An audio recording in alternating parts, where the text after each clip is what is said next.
Welcome to Paranormal Almanac.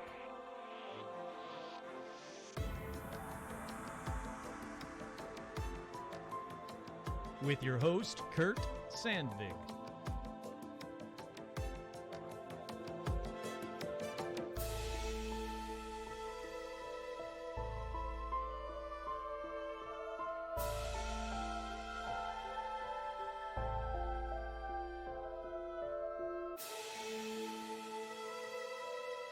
That's right. Welcome to another edition of Paranormal Almanac. I'm your host, Kurt Sandvig, and on this edition, let's talk about the ladies. Hey, ladies in the place, I'm calling out to you. Never was a city kid, true and That's right. On this one, we're talking about the ladies. Which ladies? Who ladies? Why ladies? Well, you're just going to have to wait a second, because first, as always, we have shout-outs. That's right. We have shout-outs going out to Izzard Breath. I don't know your real name. I got to find that out. Dusty, Roger.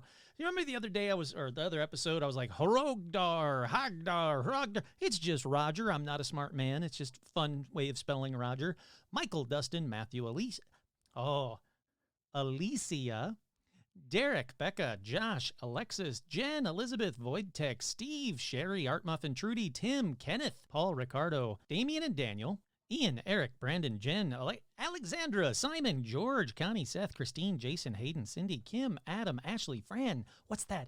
Ian, Carrie, Ezram, Robin, Will, Jim, Kelly, Lauren and Phil Mangano, Russell, Tanya, Donald, Chris, Brandon, April, Seth, Isabel, Audra, Dorian and I, Cindy, Bob, Sean Bishop, Cole, Paula, Alicia, Jerry, Leo, Austin, Lindsay, Han, Jennifer, Megan, Aaron, Amy, Jeff T, Harley, Suzanne, Joe, Lawrence, Lauren McCune, hey howdy hi, Lily, Veronica, Nick, Autumn, J Mark, Carolyn, Martin, Darth Pikachu, Jade, Nanashi, Megan, Heidi, Kira, Pablo, Chuck, Laura Rutho, Todd, Jamie, and Elijah Hendrickson, Juliana, Dan, Dill, Laura Pitts, and Gamer Fan. That's right.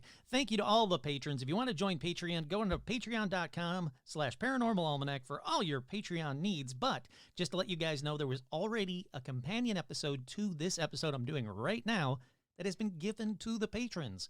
So if you want to know more about Ladies in Colors ghosts, that's where you should head over to. Alrighty, and a special shout out to Joe Teague. Let's head on over to Paranormal News. And I don't have anything queued up, so I'm just going to do it off the queue. Paranormal News. Alrighty, the first story in Paranormal News. Why are people mistaking what is clearly an alien for a ghost in the security cam video? That's the headline. I'm not making that headline up. So, it's a video of something running by. And it's bizarre. I'll give them that. I don't know if it's an alien. I don't know if it's a ghost. I don't really know what it is, but it's something. So I'm just going to play you the video first. Not that you can see it, but you'll be able to hear the local news station talking about it. It's local news channel WKYC in Ohio.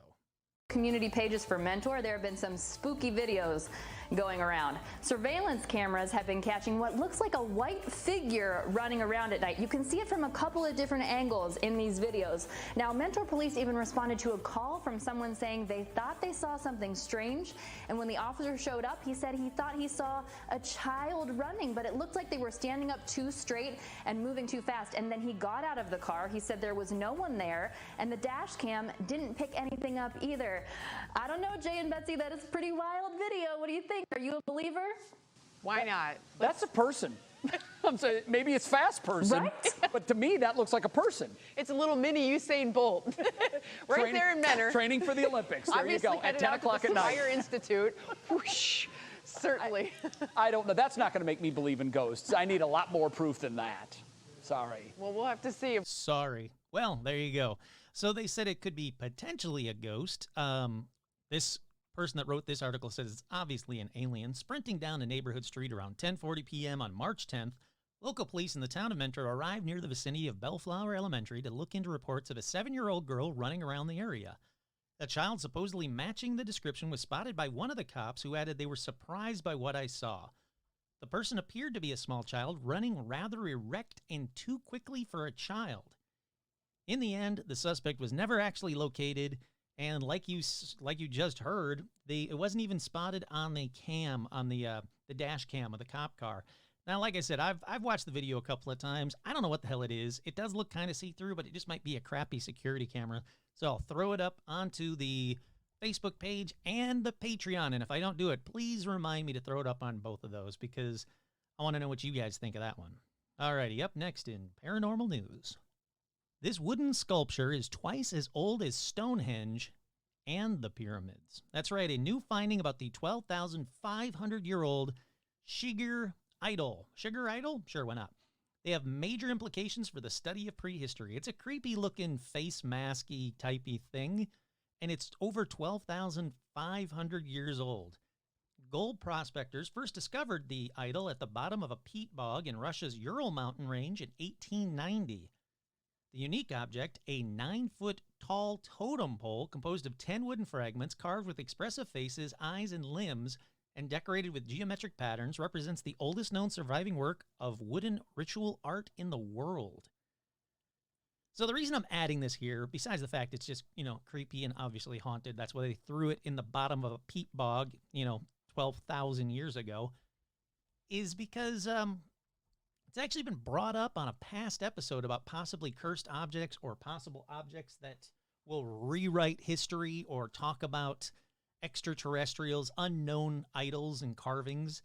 It is bizarre looking. It's not the first time it's not the first time I've talked about it on the show, and it is really crazy cool to think about 12,500 years ago someone carved this thing when they shouldn't have been doing anything even remotely this ornate. So very cool. I like that one. All right, let's keep on keeping on.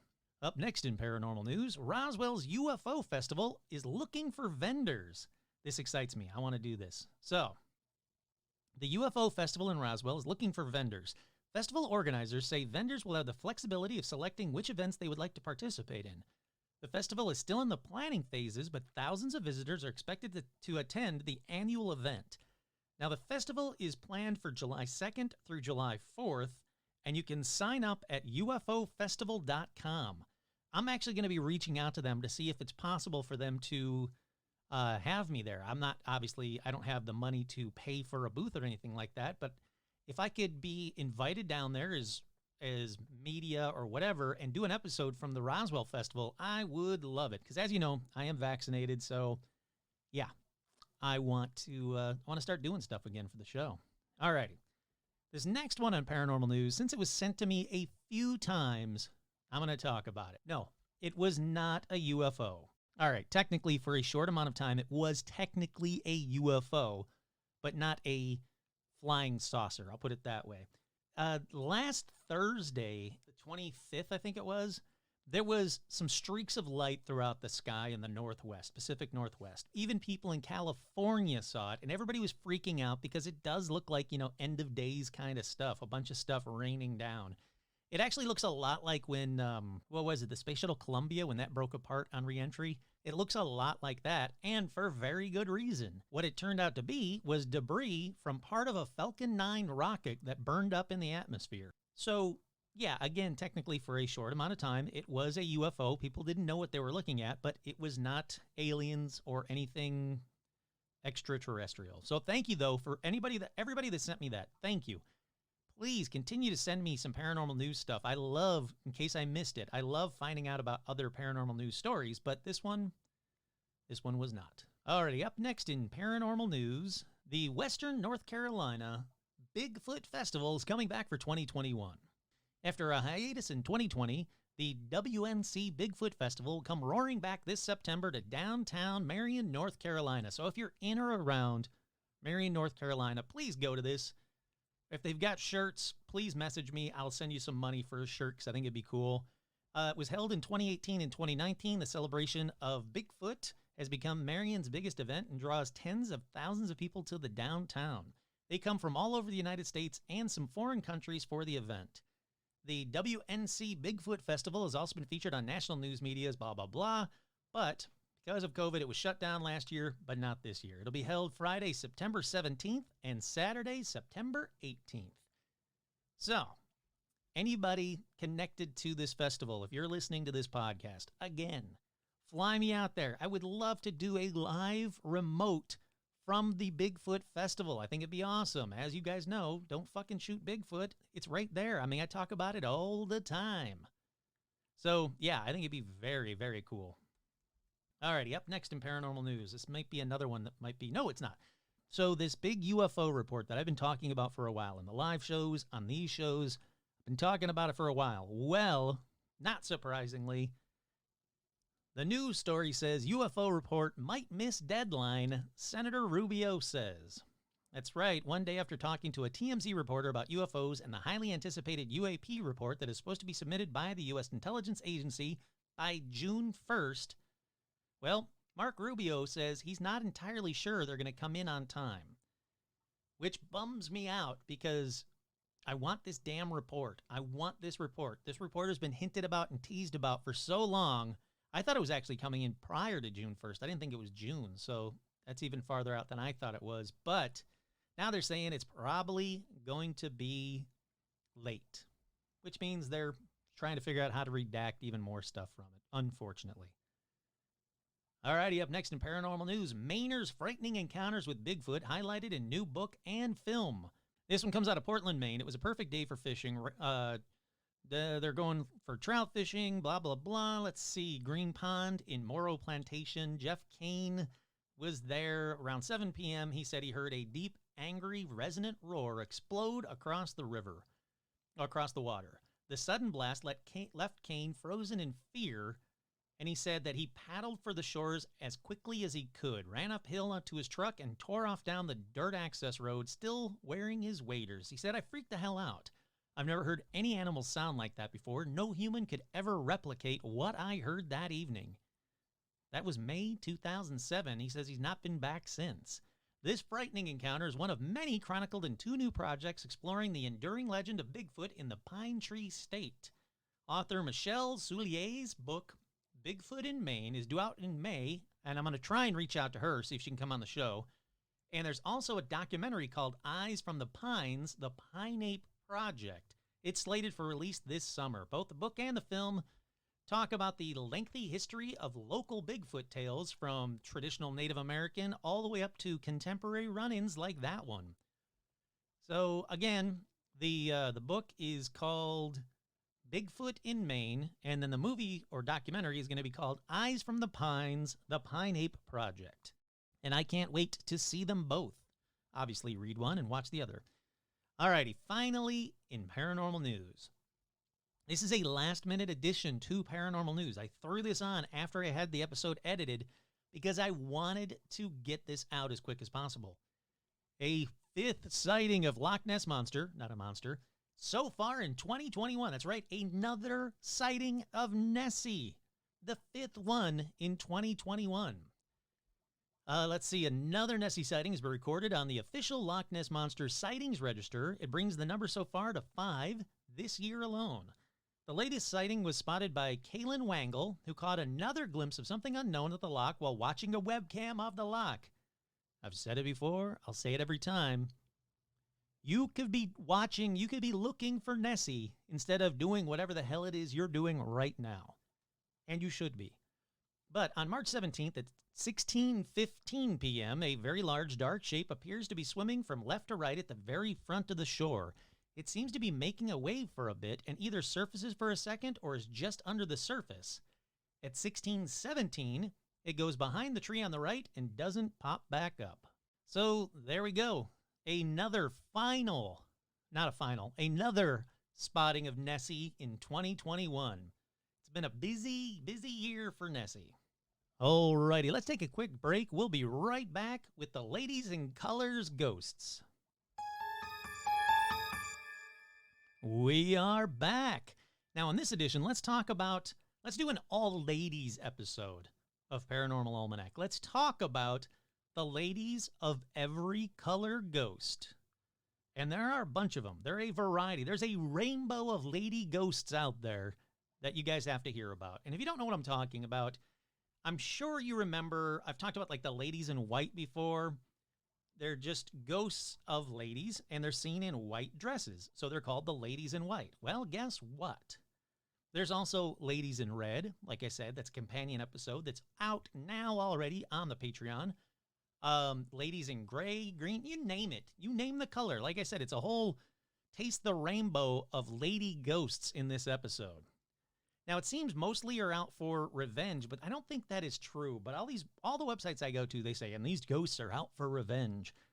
I don't really find that to be the case, but I'll leave it up to you to decide if you think these lady ghosts are out for revenge or not. Okay, let's start with the ladies in black first. And like all ladies in colored dresses, they seem to have their own mood depending on the color. For example, a lot of sites online say that the lady in black is more like a banshee or was wronged by a cheating man. Again, it's up for you to decide if that's the case. Again, I don't really think that's the case, but you tell me. But all these tales are from around the world. Like I said on the Ladies in White, like I said in the Patron episode, Ladies in Red, no matter where you look around this world, you will find a Ladies in Black story or legend or tale or sightings. They're just around the earth. It's crazy to me how many of these stories are out there. So these are just a couple of tales of each lady, but trust me, there are a bunch more. All right, the first legend of a lady in black is a quick one, so I'm going to add it here right at the beginning, get it out of the way. This one takes place in Roanoke, Virginia in 1902. These men who hung out at their local club. They weren't hanged at their local club. Men who hung out at their local clubs instead of, heading home to their wives, or after work they'll go to the local club instead of heading home. Well, the legend says that these kinds of men who weren't exactly unfaithful, but weren't faithful enough to go home when they should be going home and spending time with their family, well, on their way home from the local club, they would run across the lady in black who would hit, pummel, or knock a man down to the ground, or, quote, slap him to the earth with a swish of her phantom garments. That's only the first time she caught him. If she caught the same guy doing that again, instead of going home after work, he wanted to go to his bar or club and hang out with his buddies, well, she caught him the second time, the lady in black ghost would just kill him. Now, of course, I can't find any newspaper articles of anyone dying from a lady in black ghost, but, it's a great legend to keep men faithful and at home, which, let's sideline for a quick second. That just goes to show you something. There is no man in red ghost who has to make sure women don't cheat on their husbands because, well, women are better than men and don't need a ghost story to keep them from cheating or not going home after work. It's always a vengeful lady spirit who's kicking ass about telling men they should do what they should be doing anyway. But anyhow, all right, on to the very first real lady ghost story for this episode, like more in-depth one, if you will. Now, this Black Lady of Bradley Woods is what she's called. She's a lady in black ghost in Lincolnshire, England. Now, eyewitnesses describe her as being a young and pretty ghost woman. She's around 5'6" tall, dressed in a flowing black cloak and a black hood that covers her hair, but you can still see her tear-stained face. Now, this ghost, she doesn't hit men or kill them. She just seems to appear, again, all tear-stained, and honestly doesn't do much of anything, really. But again, this lady in black ghost was used as a threat to kids in the early 1900s to get to bed on time, or the lady in black will get ya. Now, like I said, she's seen to this day in Bradley Woods in Lincolnshire, England. Sure, in Lincolnshire? I think it's Shire. Lincolnshire, England. She's still seen to this day. People see her walking through the woods, sometimes very far away, sometimes up close where they can actually see her tear-stained face, and she appears to be a real woman. She's not like a see-through ghost. She just appears to be a woman in all black in a time period black dress with a black cloak and black hood and everything like that. But they said, oh, I thought it was just a real woman until, they turn around to look back at her and she's disappeared, or they'll watch her for a minute. She'll go behind a tree and never come back out the other side. So this one, she appears to be a real woman, but no. She is the Black Lady of Bradley Woods. All right, the next Lady in Black ghost is Fort Warren in Boston. And this one has a name. Her name is, whatever you want to say, Melanie Lanier.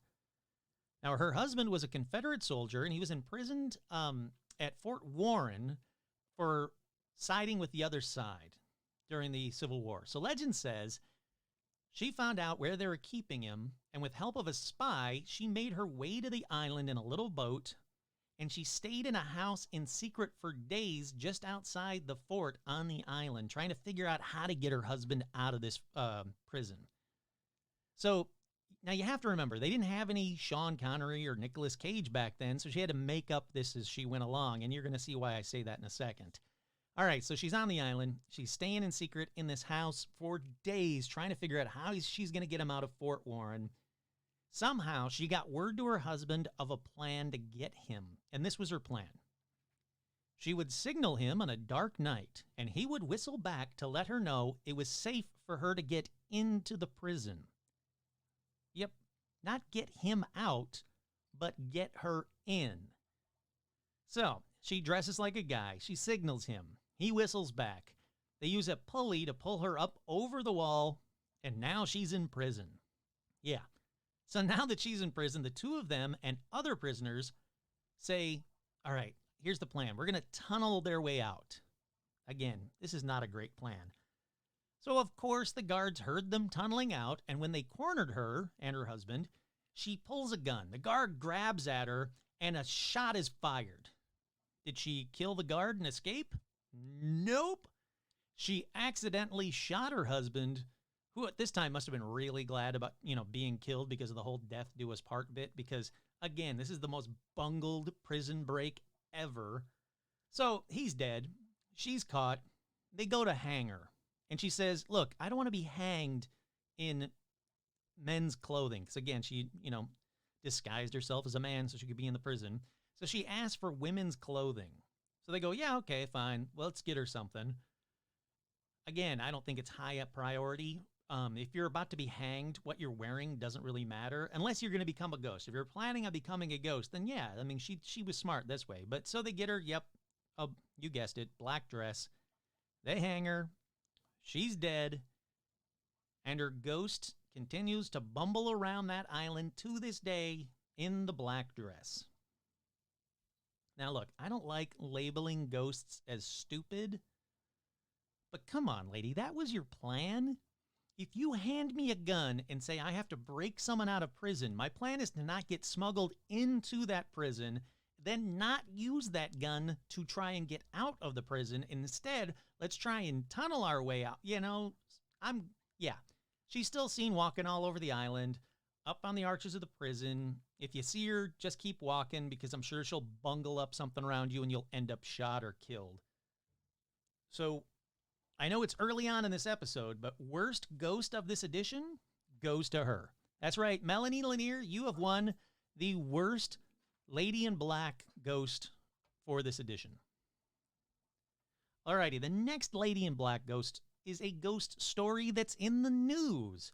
Now, it's old news, it's from 2011, but news nonetheless, so I figured let's go right to the news story, shall we? Black ghost hounds pupil in Dalaguete, Philippines. And I'm sure that's not how you say Dalaguete. The appearance of a black lady to a 10-year-old pupil in the middle of her discussion prompted grade 4 teacher Zita Hayo of Dalaguete Elementary School to suspend her class yesterday. The pupils in the class 4 were terrified when one of their female classmates suddenly burst into tears out of fear. The pupil told her teacher that she's seeing a black lady in the classroom. She described it as being black-eyed with blood dripping from her mouth. Now, she said she first noticed the unusual behavior of the pupil last Monday. According to her, she was having her class discussion in the morning when this student suddenly cried out for no reason. When she asked the kid, hey, what's wrong? What's going on? The kid said that a black lady appeared before her. Of course, the teacher referred the student to the principal. They then referred the child to a healing minister who performed a prayer over the child. They also called the child's parents, who were brought to the district hospital. Upon examination, the doctors didn't find any disease or reason for the occurrence. However, this same incident occurred yesterday morning, prompting the principal to investigate the child again. She said the kid's not insane. She was just doing well in her class. They said that the kid told her that the black lady first appeared in her dreams and introduced herself as Nunita Cabal, Nunita Cabal. Now, Nunita Cabal allegedly told the child that she had died a long time ago and she needs prayers. The black lady asked the child to offer prayers for her because she has no family to pray for her. The kid was allegedly instructed to offer 5 masses for her within 5 Sundays. Upon hearing the child's story, they said they immediately asked her staff to offer a prayer for the soul of the black lady. However, the kid screamed and went wild because she is allegedly seeing different faces telling her that Cabal is not worthy of prayers. So they sent the kid to the Santo Rosario Parish in Cebu City for spiritual healing, and there's no updates. That's the last we heard. So this poor kid's seeing this lady in black who says, hey, I need a bunch of prayers. Then she starts seeing all these other faces going, fuck that lady. She doesn't need prayers. So I feel really bad for the kid, but I feel even worse for us because there's no other updates. Alrighty, let's move off the ladies in black and move on over to the ladies in brown. And it turns out I already told this first story a while ago on this podcast, but screw it. Here it is again, a truncated version of that tale. She's known as the Brown Lady of Raynham Hall. Raynham Hall is in Norfolk, England. Now, the first sighting of the Brown Lady of Raynham Hall that I can find was in 1835, when 2 guests at a Christmas party there see a lady gliding along a corridor in a brown dress, and then shortly after, a guy shot at the ghost. If you want to know why, you'd have to find that old episode. But his bullet passes right through the ghost. It's still lodged in one of the doors to this day. When he approached the ghost in the hall, she turns towards him. Her face glowed. He said she had no eyes, only empty eye sockets. So the Brown Lady of Raynham Hall was said to even have scared King George IV. He saw her while he was staying there, and she was just standing beside the bed. As he watched her, she vanished. Then, this is the big one. In 1936, the final sighting of the Brown Lady was when a photographer and his assistant went to the house to photograph it for a magazine. Now they're walking all around, shooting various locations. They go to shoot the grand staircase, and in the first photo, the photographer notices a mist, if you will, descending the stairs. Now, it seemed to be in a shape, so he takes another photo. And sure enough, it really does look like, it almost looks to me like if you had a Virgin Mary statue and you took a photo of that, and then you took a photo of the stairs and you superimpose the photos. That's what it really looks like, but it does look like a woman descending stairs. I don't think it's pareidolia. I mean, I guess it kind of is, because I don't know if that's what it is, but a very interesting photo nonetheless. Now, this lady in brown has a name as well. They think her name is Dorothy Walpole, who is the second wife of Charles Townshend of that hall. Now, she died of smallpox and was buried in the family crypt of the church just across from the Raynham Parkland. So again, a very interesting one. Now, there is, for you skeptics, there is some debate on if this is a genuine ghost photo. Some people think that the photographer was really trying to like cash in, so he faked it because he had heard about the story about the Brown Lady of Raynham Hall. I don't find any proof of that. Some people think he superimposed it. Some people think it was just a reflection. I mean, there's a lot of stuff out there, but I can't find any serious debunk that I go, oh, okay, yeah, that explains this photo. So I'm going to say it is a disputed ghost photo, but a good one nonetheless. Alrighty, the next brown lady is from Chowan University in North Carolina. Chowan University in North Carolina. Now, she's been seen there since it was known as Murfreesboro University, again, in North Carolina. And her origin story has a few different variations, like she was enrolled at a tiny Baptist college during the Civil War when her betrothed does 2 unthinkable things. 1, he fights for the Yankees. 2, he dies on the battlefield. The second one is really his fault, in my opinion, but isn't his fault. I mean, he died on a battlefield. That's not his fault. You can't say that he did two unthinkable things. Sure, one, he fought for the other side, but two, he just died on a freaking, war. That's what happens. But legend says that she hears about her husband dying, finds out he fought for the other side, hears about him dying, and so she jumps from the roof of the dormitory and obviously dies. Legend 2. The brown lady was from an aristocratic family in... No. The brown lady was from an aristocratic farm family in Northampton County, and on a summer's holiday in New York, she accepts the wedding proposal of a young lawyer on a single condition. First, she must finish her college degree. Second, no idea. It just says it like that. But before the sophomore year is over, she dies of typhoid fever. They think the brown lady at Chowan University might be Eileen Davidson, or she might just be a woman known as Julia. All right, so as you can tell from that, nobody knows who the hell this person is. Nobody has any clue, and I don't believe either one of these stories. It just seems like a good legend tale to tell.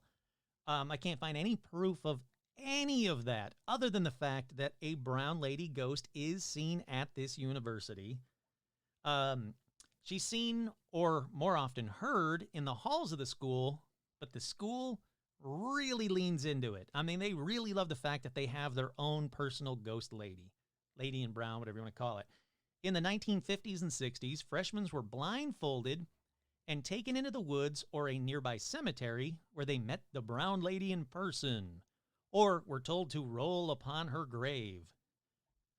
Actually, they were taken to the Science Building. This is according to the 1959 edition of the Chowenian. Then they shook hands with the brown lady. Upon touching her hand, they felt something cold and sticky. This was ketchup. Then they had to remove their shoes and step into several holes containing eggshells, ice, crushed bananas, and mud. The little edition magazine, whatever your newspaper, said there were quite a few screams. After the ordeal, everyone goes back to the dorm where refreshments were served. Now, the school's magazine is titled The Brown Lady, and each year, a representative from the Honors College dresses in brown lady garb for Halloween, and they even hold a yearly brown lady event there. So, if you're listening to this, if you go to that school, or if you're nearby that school, go to the yearly brown lady event and, step in crushed bananas, I guess. Alrighty, let's move off the brown lady over to the blue lady. Now, normally, I would scour the internet for all of the stories I can find that pertain to this blue lady. Then I would figure out which ones just utter BS, get rid of that crap, figure out which ones I can debunk because the information, isn't the same on every site. Basically what I'm saying is I do a lot of research on these stories. But thankfully, this blue lady, well, she's seen at the Moss Beach Distillery, and they have a fantastic website with all of the info on their very own blue lady ghost. So I'm about to do something I never thought I would do. I'm just going to read to you straight from their website. Now, they obviously know what they're talking about since it's their ghost at their distillery.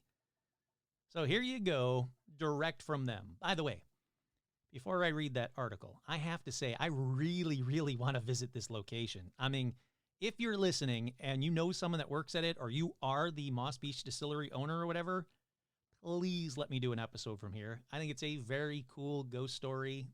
Very neat website. I really liked it. Alrighty, direct from the Moss Beach Distillery website. Historical landmark, home to the Blue Lady Ghost. A designated California point of historical interest, the restaurant's history includes a popular speakeasy and a famous ghost. That's because during Prohibition, the San Mateo County coast was an ideal spot for rum running, bootleggers, and speakeasy establishments, which sold illegal booze to thirsty clients. And if you guys watch the live episodes, you will know that that is my drink of choice, is rum. So again, even more reason I want to go to here. But One of the most successful speakeasies was Frank's Place on the cliff at Moss Beach. Built by Frank Torres in 1927, it became a popular night spot for silent film stars and politicians from the city. Mystery writer Dashiell Hammett frequented the place, used it for a setting for one of his detective stories. The restaurant, located on the cliff above a secluded beach, was a perfect location to benefit from the activities of rum runners. Let's continue on. Here we go. The distillery also retains one of Frank's former customers as well, its resident ghost, the Blue Lady. Now, she still haunts the premises, trying to recapture the romance and excitement of Frank's speakeasy years. Okay, Frank, calm down.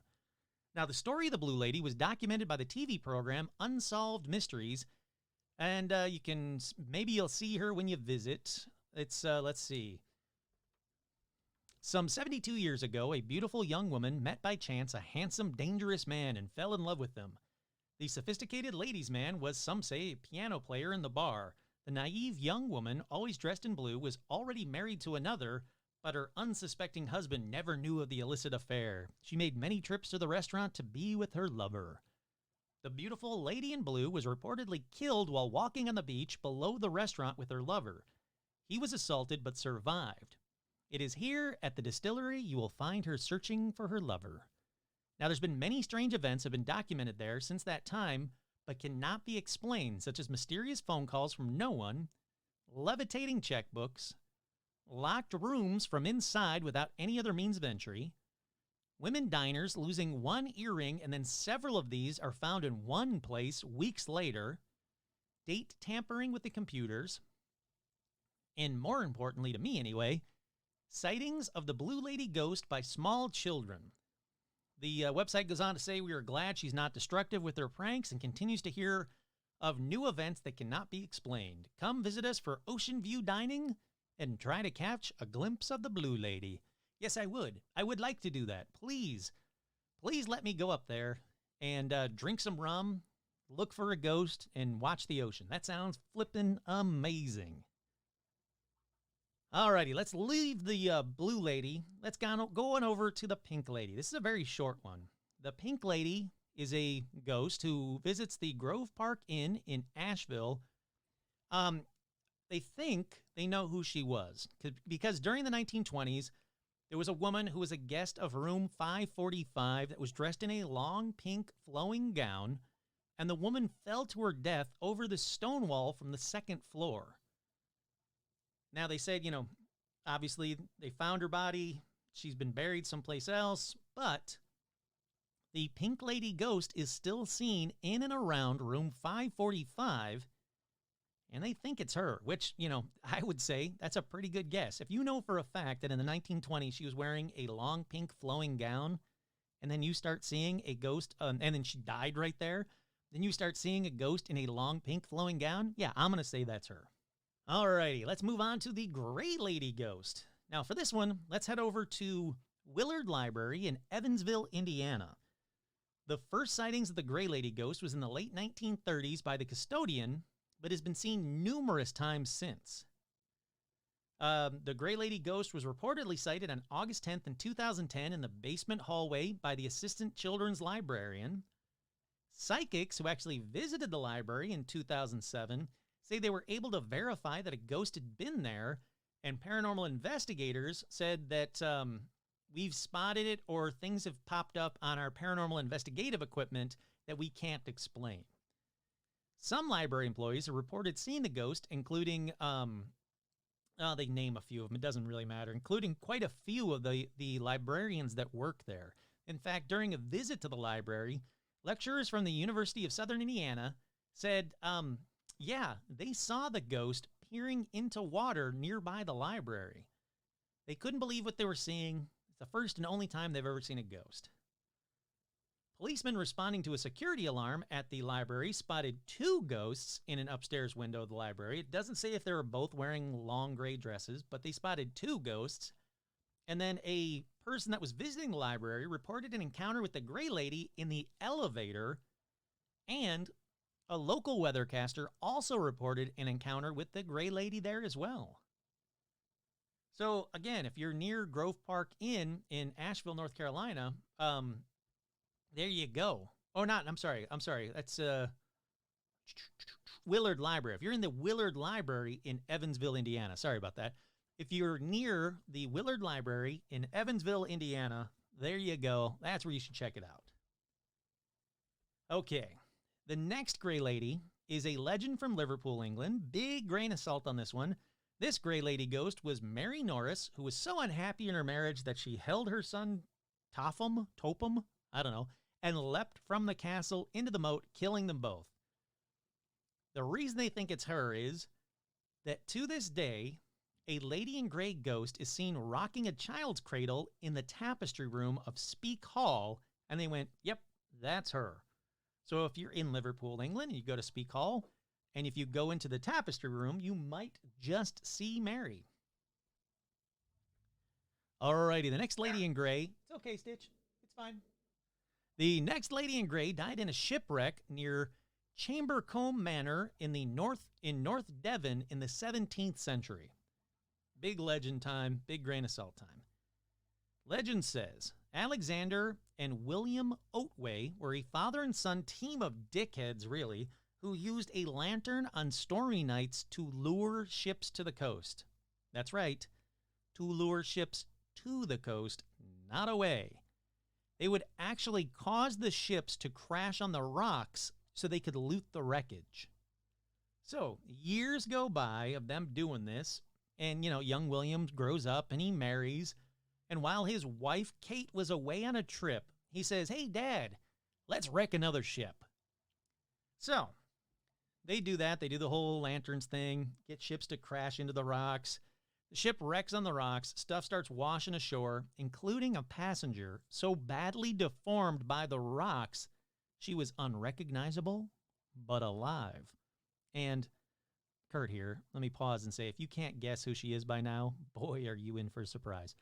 So, they take messed up Ladyface to the house, but she dies later that night. So they go, well, fuck it, and they loot her jewelry and take her money belt.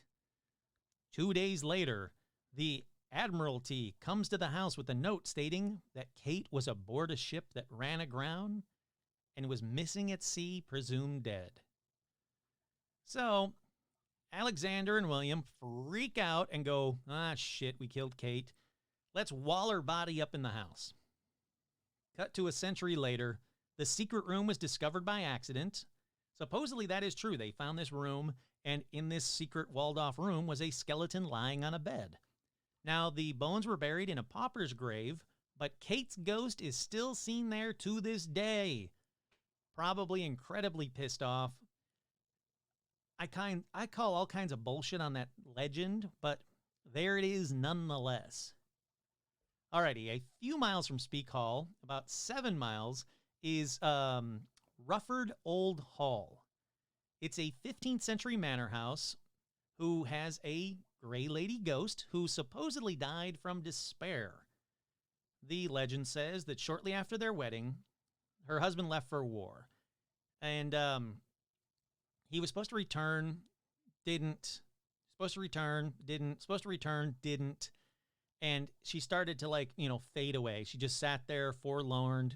Her husband was obviously killed in war. They just didn't have his body. They couldn't tell her that he had died. So her dying wish was for her spirit to remain in the house to wait for her husband. And that is the Rufford Old Hall, or Samlesbury Hall, ghost, Lady in Gray ghost. She's still seen there to this day. They say that she just wanders around the hall all, bummed out, if you will. That's the worst dying wish. Your dying wish is, hey, look, I want to die, but I'm not going anywhere. I want my ghost to stay here forever until he comes home. That's a shitty final wish. Let's see. The next Lady in Gray is another older news story, so I'm going to read it directly from the news story. There's lots of news stories in this episode. I like it. Is the spooky apparition of a gray lady of Hampton Court? Schoolgirl claims to have captured ghost of servant who died of smallpox after nursing. Oh, hold on a second. Come on, website. There we go. All right, Dame Sybil Penn died of smallpox in Hampton Court Palace in 1562. Now, her ghost was seen by the Victorians when her tomb was moved in 1829. They think moving her tomb is what sparked her ghost. The palace is also haunted by Catherine Howard, Henry VIII's fifth wife. Henry VIII's fifth wife. That's hard to say. Now, she was dragged to her death throughout the palace, accused of adultery. Now, two schoolgirls noticed the strange apparition on a visit to the palace. The story says for nearly 200 years, she is rumored to have haunted the corridors of Hampton Court. But now, the ghost of famous Gray Lady may finally have been captured on camera by a schoolgirl and her iPhone. And I gotta say, and that's a big if this photo is real, it is the best ghost photo I have ever seen in my life. Holly Hampshire, 12, thought she was taking a fairly routine photo of her cousin, Brooke McGee, also 12, during a day out in the 16th century stately home. So they show the photo.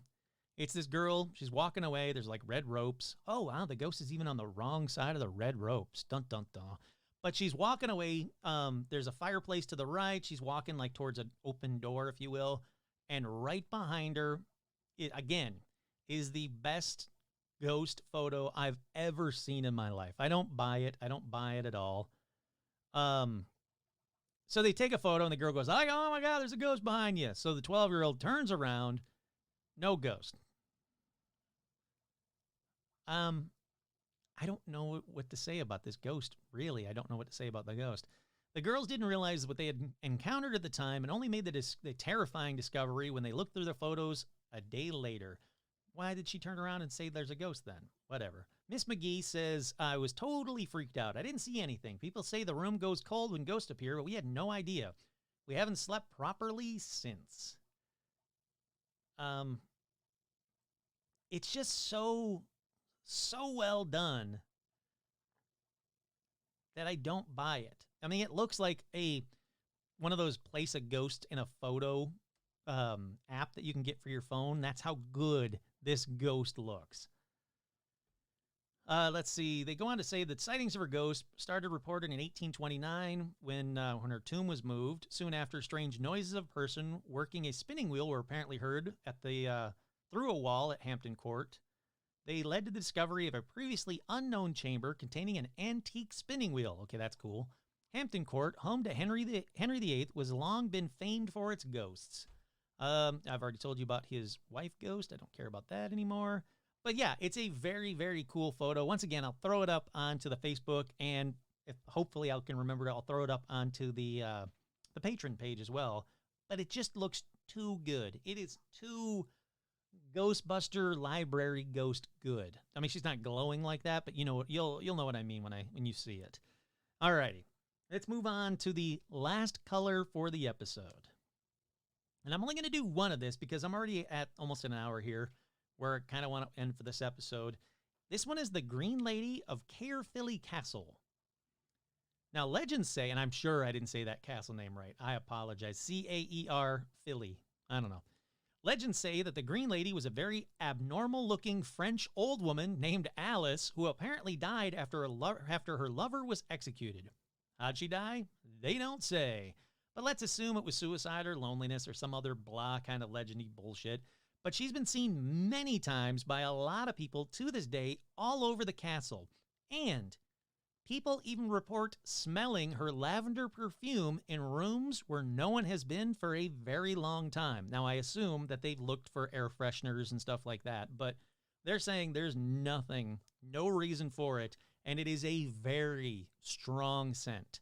I also checked, and apparently they do not grow lavender outside the castle, because I was like, oh, it's just blowing in through some hole in a castle wall. I mean, the gap in a window or something. It's a castle. They're drafty. But no, apparently there's no lavender growing outside the castle. And that does it for this episode. That's right. There are actually a ton of Green Lady ghosts, and I mean a ton. So patrons, don't be surprised if you get another companion episode somewhere down the line to this episode, and it's a Lady in Green episode. But for you all, the regular, fun, supportive listeners that I love so much, that about does it for the Ladies in Color Ghost episode. So, Normally I have a question. This time I don't have a question. I have a suggestion. Ladies listening to this episode right now, make sure you pick out your colored dress you wish to haunt people in for the rest of eternity, because, and you know, do a unique color, because these have already been taken, but do a good color so people go, oh, I know exactly who that ghost is. That's her. She died of loneliness. And please don't die of loneliness. That's a shitty way to die. You know, die of something cool. Don't die of loneliness. But again, pick out your dress color, because you're stuck in it for eternity. So if you pick I don't know, I'm trying to think of something bizarre that you could be. If you pick a Kermit and the Frog onesie as your death dress, then you're going to be known as the Kermit the Frog onesie ghost forever, which isn't bad. I actually kind of I would like to report on that one. But, you know, like all I'm saying is don't pick a weird bridesmaid dress that's just, you know, a hideous dress, because people are going to make fun of you forever. Look, I just read you a story about an old French woman who was abnormal looking named Alice. That's mean. That's how you're going to describe her, as an abnormal looking French old woman? Come on, don't be mean to ghosts. Don't ghost shame is all I'm saying. Alrighty, that about does it for this episode. Once again, I am your host, Kurt Sandvig, and this has been another edition of Paranormal. Oh, don't miss it. I'm trying to do my outro. Once again, I'm your host, Kurt Sandvig, and this has been another edition of Paranormal Almanac.